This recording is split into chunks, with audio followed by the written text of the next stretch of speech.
एक बार माता लक्ष्मी क्षीर सागर में भगवान विष्णु के पैर दबा रही थी तो पैर दबाते हुए माता लक्ष्मी ने भगवान विष्णु से कहा, हे प्रभु, आज मेरे मन में 3 प्रश्न उठ रहे हैं।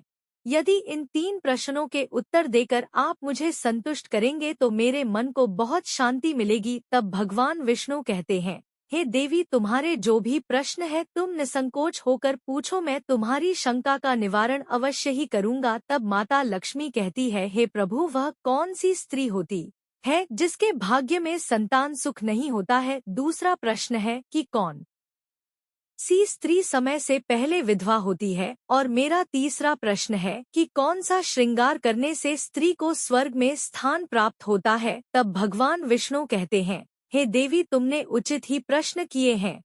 तुम्हारे यह तीनों प्रश्न अत्यंत महत्वपूर्ण है। इन प्रश्नों का उत्तर संसार कल्याण के लिए है। जो भी मनुष्य इन्हें ध्यान से सुनता है उसे पृथ्वी लोक पर संपूर्ण सुख प्राप्त होते हैं और मृत्यु के बाद उसे मरे लोक की प्राप्ति होती है। भगवान विष्णु देवी लक्ष्मी से कहते हैं, हे देवी, आज मैं तुम्हें एक अत्यंत पवित्र कथा सुनाता हूँ।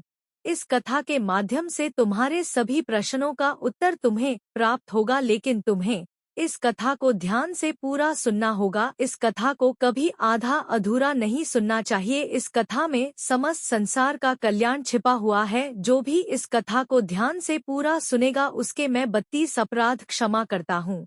तब देवी लक्ष्मी कहने लगी, प्रभु, मैं आपको वचन देती हूँ कि इस कथा को मैं पूरे मन और लगन से सुनूंगी। आप कृपया उस कथा को आरंभ करें।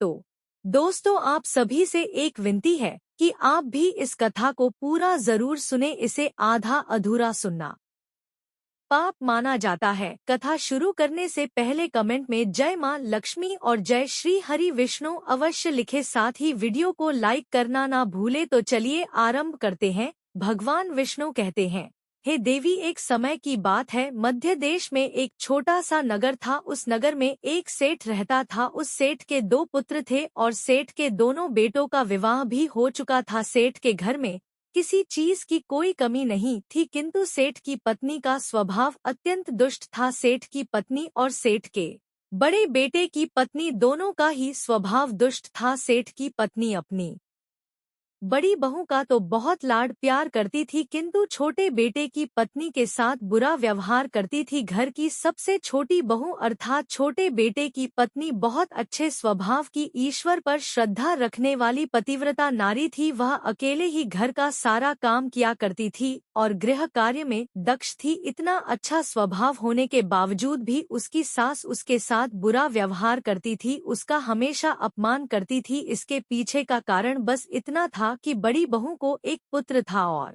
छोटी बहू ने पुत्री को जन्म दिया था। पुत्री को जन्म देने के कारण सेठ की पत्नी अपनी छोटी बहू को बार बार ताना मारा करती थी, लेकिन वह बेचारी कर भी क्या सकती थी। जो भाग्य में लिखा होता है उसके साथ वही होता है। भगवान विष्णु कहते हैं, हे देवी, अब मैं तुम्हें छोटी बहू की कहानी सुनाता हूँ। इससे तुम्हें पहले प्रश्न का उत्तर प्राप्त हो जाएगा कि कौन सी स्त्री को पुत्र प्राप्ति नहीं होती है। हे देवी, सेठ की जो पत्नी थी वह पहले से ही दुष्ट और कुटिल स्वभाव की थी। उससे उसकी सास भी परेशान थी। सेठ की पत्नी अपनी छोटी बहू को सबसे ज्यादा दुख देती थी। छोटी बहू का नाम था सुकन्या और सुकन्या को सताने में उसकी सास को बहुत आनंद आता था। सुकन्या बेचारी रोज सुबह ब्रह्मा मुहूर्त में जागकर अपने घर के काम करती थी और दिन भर काम करने के बाद उसे रात्रि को ही सोने को मिलता था। इतना होकर भी सेठ की पत्नी अपनी छोटी बहू से द्वेष करती थी। जब छोटी बहू झाड़ू लगाती तो उसकी सास आकर उसे ताना मारती थी कि तेरे हाथ में जान नहीं है क्या? तू जल्दी जल्दी झाड़ू लगा, मैं मंदिर जा रही हूँ। मेरे लौट कर आने से पहले तू भोजन बनाकर तैयार रखना और आते ही मैं उस भोजन को ग्रहण करूंगी। और सुन, अन्न का एक दाना भी बर्बाद ना हो पाए। बेचारी सुकन्या चुपचाप अपनी सास का अत्याचार सहन करती थी और उसकी सास की हर आज्ञा का बड़ी ही विनम्रता से पालन करती थी। फिर छोटी बहू खाना बनाते हुए सोचने लगी कि मैं घर का इतना काम करती हूँ, लेकिन फिर भी मैं चैन की सांस नहीं ले पाती हूँ। मेरी सासू माँ किसी ना किसी बात को लेकर मुझे ही ताना मारती रहती है, पता नहीं कब उनकी ताना देने की आदत जाएगी। सुकन्या इतना सोच ही रही थी कि तभी घर के दरवाजे पर खटखटाने की आवाज सुनाई दी। छोटी बहू ने सोचा अभी तो भोजन तैयार भी नहीं हुआ है, लगता है मेरी सासू माँ आज जल्दी लौट आ गई, अब वह फिर से ताना मारेगी। तब सुकन्या ने दरवाजा खोला तो उसने देखा कि द्वार पर एक सन्यासी खड़ा हुआ है। वह सन्यासी सुकन्या से कहने लगा, बेटा सदा सुहागिन रहो, तुम इस सन्यासी के लिए कुछ भोजन का दान करो। हे पुत्री, मुझे बड़ी भूख लगी है। तब सुकन्या ने सोचा अगर मैं इस सन्यासी को भोजन करा दूं और इतने में मेरी सांस आ गई तो मेरी खैर नहीं।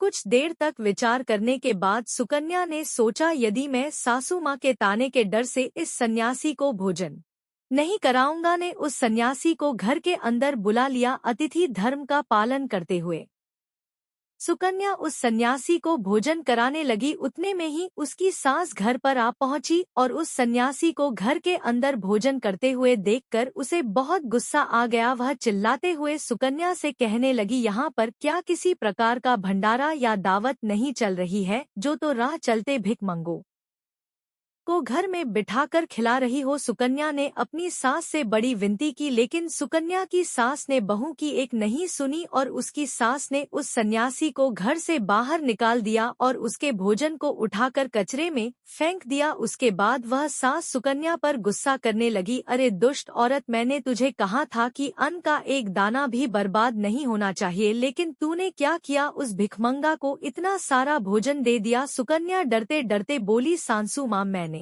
सन्यासी को अपने हिस्से का भोजन दिया है, इसमें आखिर इतना गुस्सा होने की क्या बात है। द्वार पर आए अतिथियों को कभी खाली हाथ नहीं भेजते हैं, ऐसा शास्त्र कहते हैं।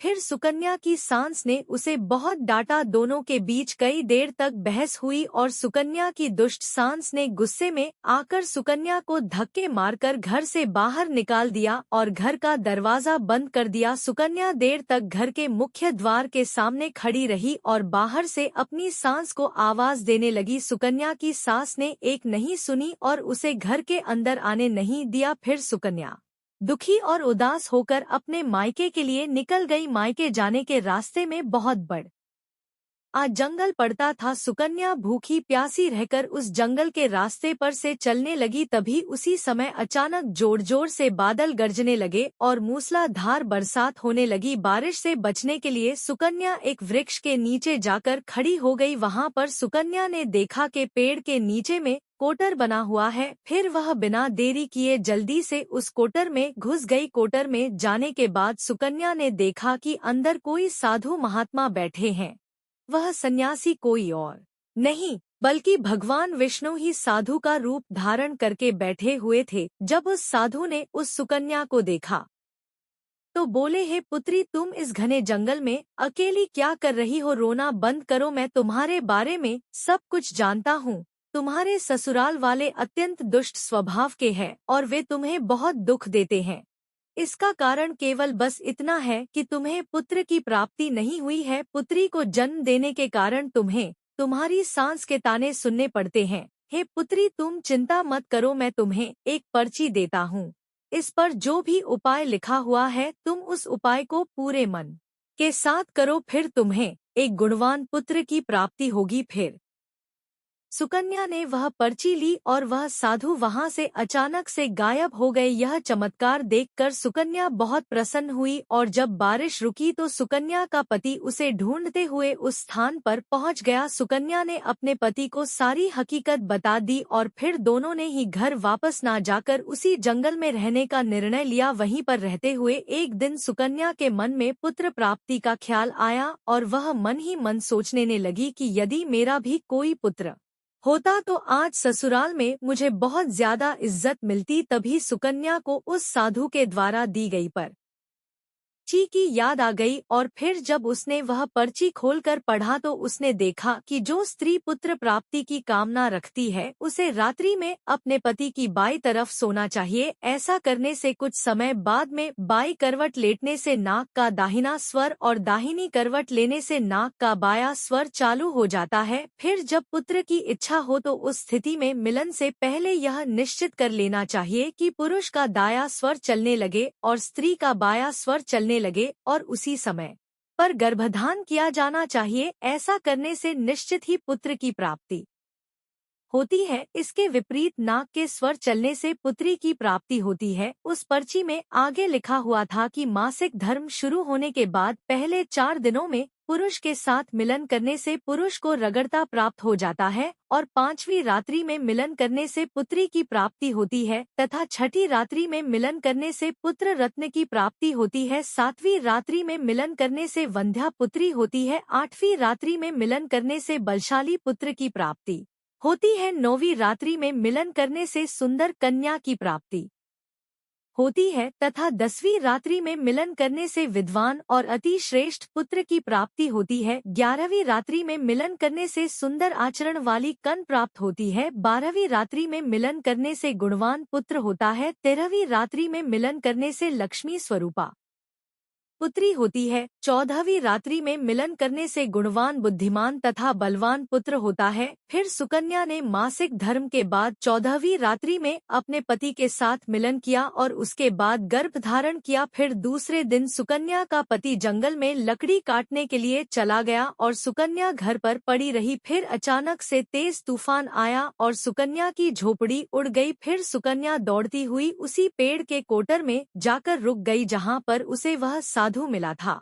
सुकन्या वहां अपने पति की राह देख रही थी कि अचानक वहां पर 2 राक्षसी आ गई। वह राक्षसी अत्यंत मायावी थी। फिर उन्होंने उस कोटर के साथ पेड़ को उड़ाकर एक ऐसे स्थान पर चली गई जहां पर बहुत सारा सोना था। जब सुकन्या ने यह दृश्य देखा तो वह चौंक गई। सुकन्या पेड़ के कोटर में ही छिपी रही। जब वह राक्षसी भोजन की तलाश में गई तो सुकन्या ने उस स्थान पर से बहुत सारा सोना उठा लिया और उसे कोटर में भर लिया। जब वह राक्षसी लौट आई तो फिर से पेड़ पर बैठकर वे उस पेड़ को उड़ाकर उसी जंगल में आ गई। राक्षस के जाने के बाद सुकन्या वह सारा सोना लेकर अपने पति के पास चली गई और उसे वह सारा सोना दे दिया। फिर पति और सुकन्या दोनों अपने ससुराल को लौट गए। वहां जाकर उसने अपनी सास को वह सोना दे दिया और सारी हकीकत बता दी, जिसे सुनकर उसकी सास को बहुत गुस्सा आया और बोलने लगी, अरे मूर्ख औरत, तू बस इतना ही सोना लेकर आ गई। इतने सोने से क्या होगा? मैं होती तो बहुत सारा सोना लेकर आ जाती। फिर उसकी सास भी उस जंगल के कोटर में जाकर छिप गई और राक्षस की राह देखने लगी। तभी वह 2 राक्षसी वहां पर आई और फिर उन्होंने उस कोटर को उड़ाकर एक बर्फीले पहाड़ पर ले गई। यह देख सांस बहुत क्रोधित हो गई और बोलने लगी, यह कहाँ लेकर आई है? यहाँ तो बस बर्फ और मिट्टी है। तभी उन राक्षस ने उसकी आवाज सुनी और देखा तो एक बूढ़ी औरत पेड़ के कोटर में छिपकर बैठी है। फिर उन्होंने उस सांस को बाहर निकाला और उस बर्फीले पहाड़ पर फेंक दिया। जमीन पर गिरते ही उसकी मौत हो गई। इधर सुकन्या बड़े आनंद के साथ रह रही थी, लेकिन सुकन्या की सांस कभी नहीं लौटी। तो सुकन्या ने जाकर उस कोटर में देखा तो वहां पर उसकी सास नहीं थी। उसे समझ में आ गया कि लालच के कारण उसके सास की मृत्यु हो गई। भगवान विष्णु कहते हैं, हे लक्ष्मी, जिस स्त्री को पुत्र प्राप्ति की कामना है उसे मैंने सुकन्या को दी हुई पर्ची में बताए गए उपाय जरूर करने चाहिए। तुम्हारा दूसरा प्रश्न यह था कि किस कारण से स्त्री जल्दी विधवा होती है। तो जो स्त्री अत्यधिक लालच करती है वह स्त्री जल्दी विधवा होती है, और जो स्त्री चरित्र का गहना पहनती है उसे मृत्यु के पश्चात स्वर्ग की प्राप्ति होती है। एक स्त्री को अपने चरित्र का त्याग कभी नहीं करना चाहिए। तो दोस्तों, इस प्रकार से भगवान विष्णु ने माता लक्ष्मी को यह कथा सुनाई थी। उम्मीद है आपको यह कथा पसंद आई होगी। वीडियो को लाइक जरूर करें और कमेंट में जय मां लक्ष्मी, जय श्री कृष्ण जरूर लिखें। साथ ही चैनल को सब्सक्राइब करें। आप सभी का धन्यवाद।